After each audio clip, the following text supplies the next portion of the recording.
Antimicrobial resistance, or drug resistance, is one of the top 5 human health threats. That's when viruses, bacteria, and fungi can no longer be killed by the drugs that were designed to deal with them.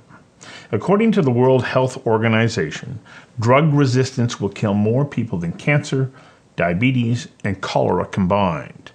And when it comes to surgery, self-infection of a surgical site is a big problem. You see, your nose is home to many harmful germs and even superbugs, and is a leading source of healthcare-associated infections.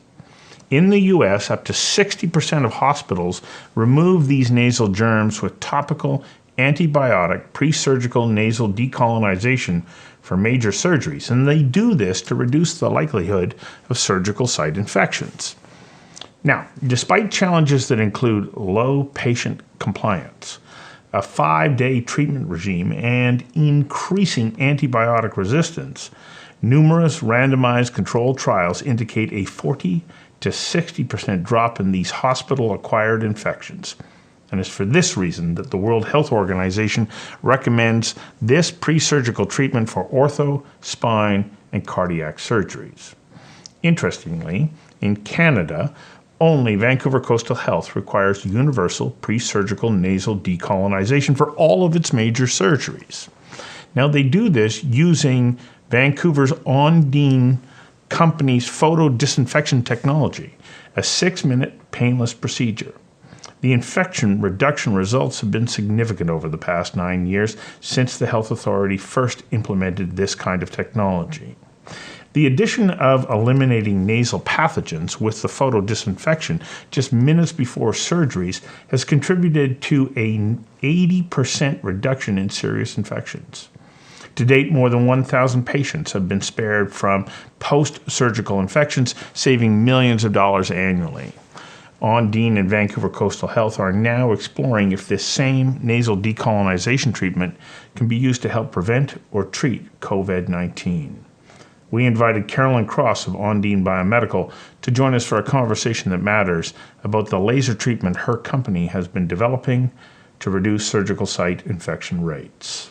Conversations That Matter is a partner program of the Center for Dialogue at Simon Fraser University. The production of this program is made possible thanks to the following and viewers like you. Please become a patron at conversationsthatmatter.tv. Carolyn Cross, welcome to Conversations That Matter. You are, through your organization, through your scientific endeavors, taking on a challenge that I think could be monumental, and probably a lot of people don't realize is coming, and that is the ability of so many of the bugs that we thought that we had conquered through antibiotics to adapt and change and come back resistant. Yeah. How big of a problem is it? Right now, it's about $2 billion a year problem in Canada. It's going to move to a $20 billion problem. In the world, 700,000 people are losing their lives to infection. In 30 years, that's going to be 10 million people, and that's going to be more than cancer, diabetes, and cholera combined. Quite a lot of people. And the same time, as the bugs are moving forward and becoming more resistant, our manufacturers of new antibiotics are getting out of the business. And the money going into new development is rapidly disappearing because of that very fact of resistance that generates so quickly and so easily. So, yeah, it's as though there's little value in developing a drug that is not going to have a long enough efficacy life. Right. And so this requires that we take new steps. You have been moving in that direction for quite some time, using what, from my layperson's perspective, appears to be cold laser light technology. Mm-hmm. Do I have that right? Yes, you do. Yeah. Red light. Red light. Cold red light. Cold red light. So let's talk about what it is, and in particular, why it's so important to target the nose. Okay, 2 very big questions. Yes. First of all, we call it photodisinfection. I'm going to give a plug to Professor Michael Wilson, University College London, who invented this back in the late 80s. Interestingly, for Eastman Kodak, when Kodak thought it might be into medical devices. Mm-hmm. So it goes back since the mid-'80s, when they understood at that time that antimicrobial resistance was going to be a problem. It was developed for gum disease and oral infections. And what the technology is a double combination of liquid photosensitizer that is placed on the bugs, shining red light for a few minutes with the right amount of energy and wavelength. And that combination creates a free radical that targets the bugs that have been covered by that photosensitizer. Instantly, we can kill bugs, whether it's virus, bacteria, or fungus.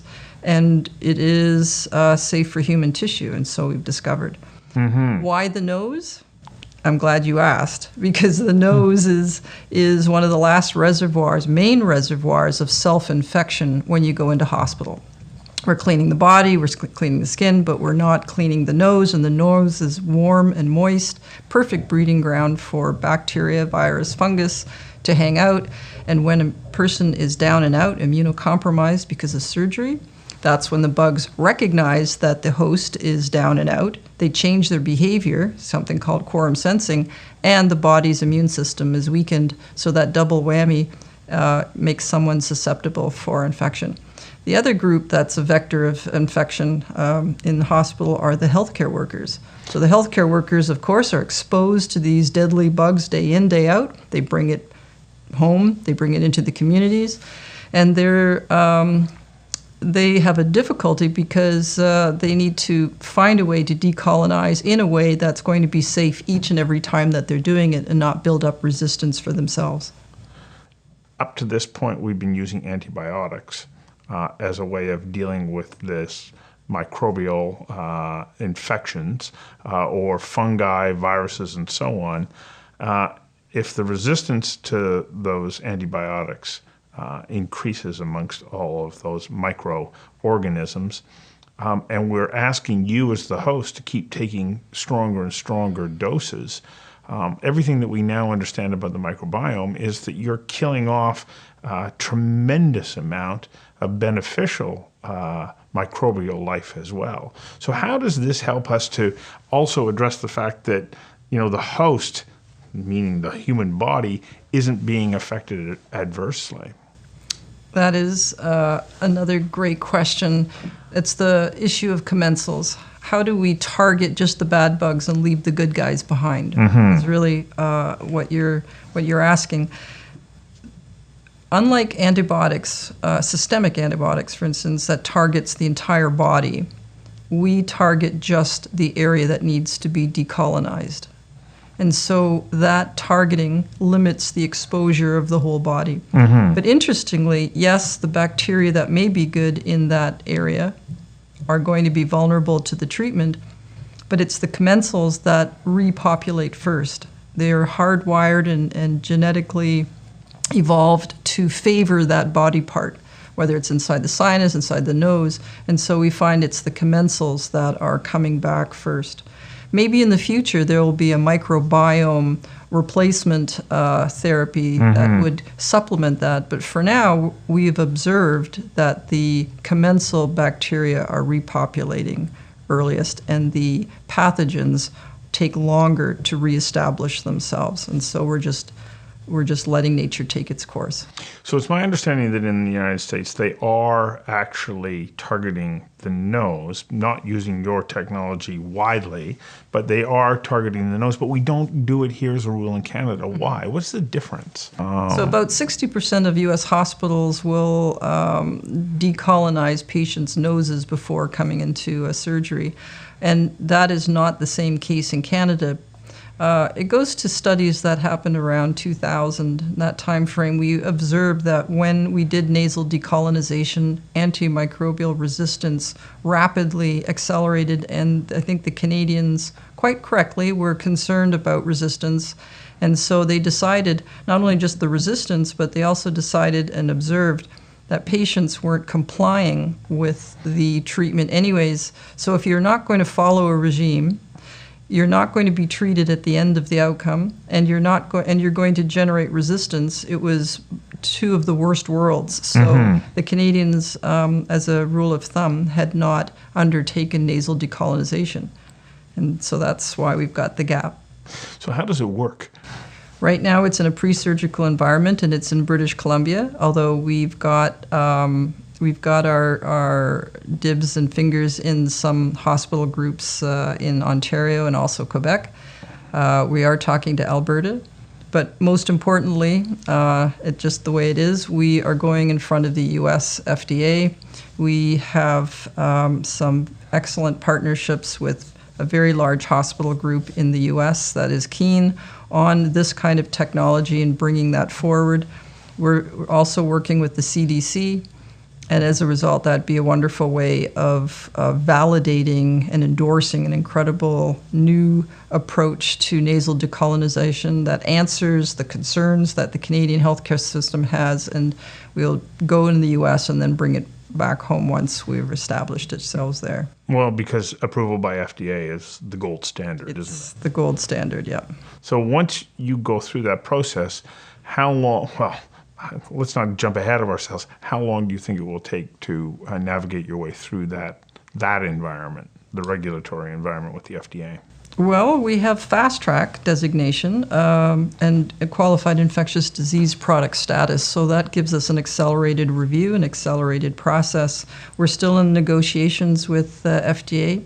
I do not want to jinx these negotiations by being aggressive, but I think if we say we have a lot of real-world data coming out of Vancouver General Hospital and UBC hospitals, I think there are more than 45,000 patient data statistics, excellent safety record, great efficacy.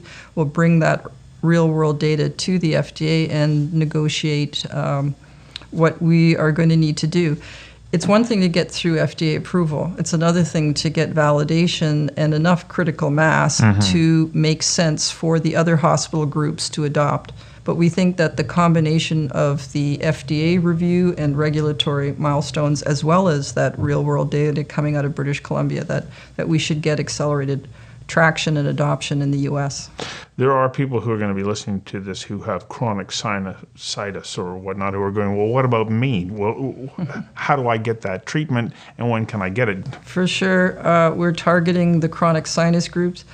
About 35% of people carry Staphylococcus aureus on the bottom of their noses, and every time a clinician is instrumenting them, checking out, seeing what's going on, they are translocating pathogens, and that for some people is going to be problematic. So we see the future evolving that a patient coming in to such a clinic is going to decolonize the bottom of their nose first, to decolonize as much of the problematic pathogens.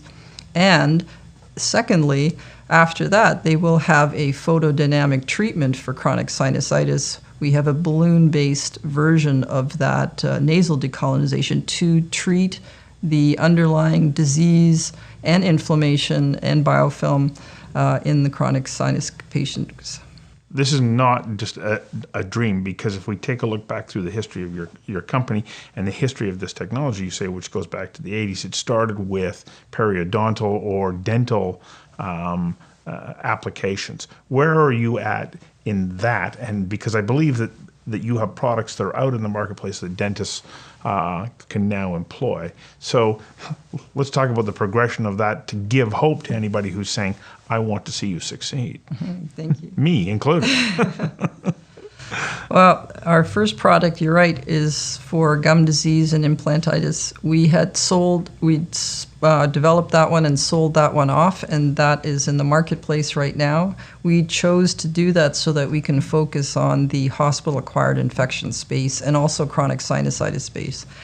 Those markets are huge. People are dying, people are suffering, and we wanted to target our efforts there. But what we do have is at least 15 years of deployment on the dental space and clinical experience. We're still very good friends with a lot of the clinicians that are out there with the dental product, and we can see what is done for the patients and the practices over the long term. Good things. So, there hasn't been the adverse events or the serious problems that one might encounter 5 years out, 10 years out, now 15 years out we see some incredibly interesting clinical outcomes that we can learn from and then migrate our new developments accordingly. And so it's a good place to start. Well, in my research, I was reading about some of the testimonials that came from people about having had the periodontal work done with the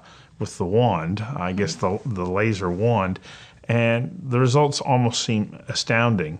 And why is that? What is it that is happening that allows for this light laser technology to do something that, a normal approach to periodontal disease doesn't, which, interestingly enough, also involves the use of antibiotics if we look at the traditional way of dealing with periodontal disease. In fact, 13% of antibiotic uses of that. I'm not a fan of antibiotic use for long-term gum disease treatment because I think it's the wrong use of it. But the reason why we've got such great outcomes is because the technology also inactivates the inflammatory cytokines. So if you can address inflammation, the body's response to the bacteria, virus, and fungus, and get rid of that bio load, the pathogens are eliminated, the combination of that allows the body to kind of reset, and we get accelerated healing. It's really interesting that way. Mm-hmm. So let's come back to what you're working on right now. Let's say I am presented with the opportunity to be one of the test subjects. What might I experience when I am going to be subjected to this treatment? What does it look like? Well, what application? Shall we do the nasal one? Nasal, yes. Okay. So you're about to go into surgery, and you're actually worried because 1 in 5, actually the Canadian statistics is 1 in 10 people going into hospital will have a hospital-acquired infection, and the primary source is the nose. So you're coming in about to have a cardiac surgery, and we are going to address your nose and address your concern. What we're going to do is, and it's a nurse that does this pre-operation, we'll take a swab.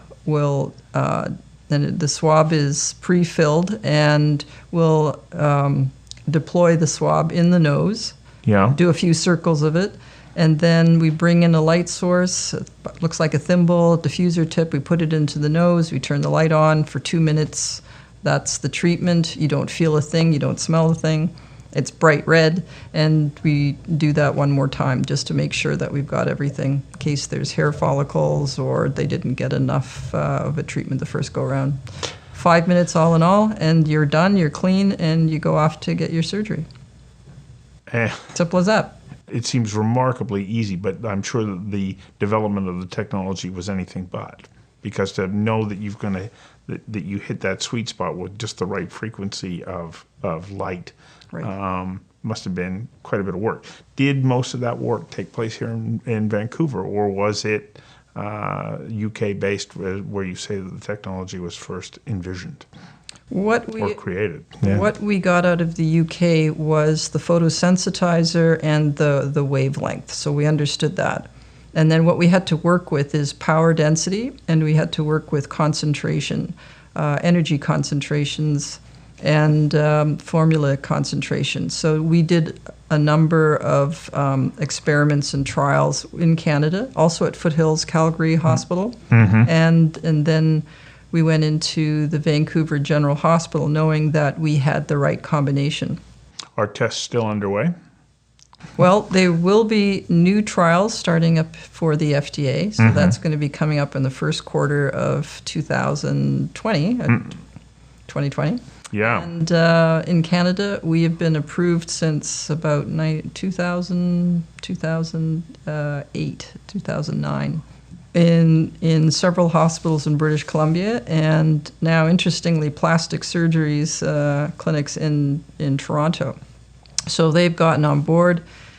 Obviously, infection is a problem for people having plastic surgery infections, and in order to accelerate healing, which is what plastic surgery patients want to have, that came out of left field, and it was quite a delightful placement. So we are going to be exploring the opportunity bring that out into more standalone clinics. So under the circumstances where you're going into surgery or in some plastic surgery outlets, just to make sure that I understand this, you can get this treatment in Canada. Yes. Not in the United States yet, but in Canada. Yes. It's remarkable. And we're also trialing in the UK as well. It's a global challenge. It's a global healthcare challenge. It is. It's a top 5 global health threat according to World Health Organization. It's going to be such a serious socio-political topic. It has been, it is right now, but it will become more and more socialized as we are observing the baby boomer bubble going through their various hips and knee replacements, and more of us getting infections when we go down there. So I can see the application in the nose because, well, I can get there. Where do you go from here? How do you take this technology and apply it to other aspects of our body's ability to provide a home for viruses, fungus, and so on? We looked at hospital-acquired infections as the place that really needed the most help. When you're developing something brand new that the world has never seen, the best place to start is in the areas that nothing else works. That's where the demand would be the highest, as opposed to replacing something that works well enough.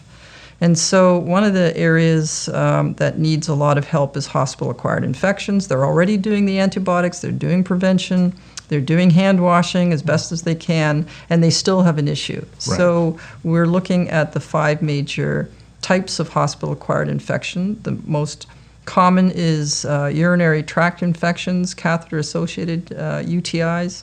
So we've got a program for that, working with University College London.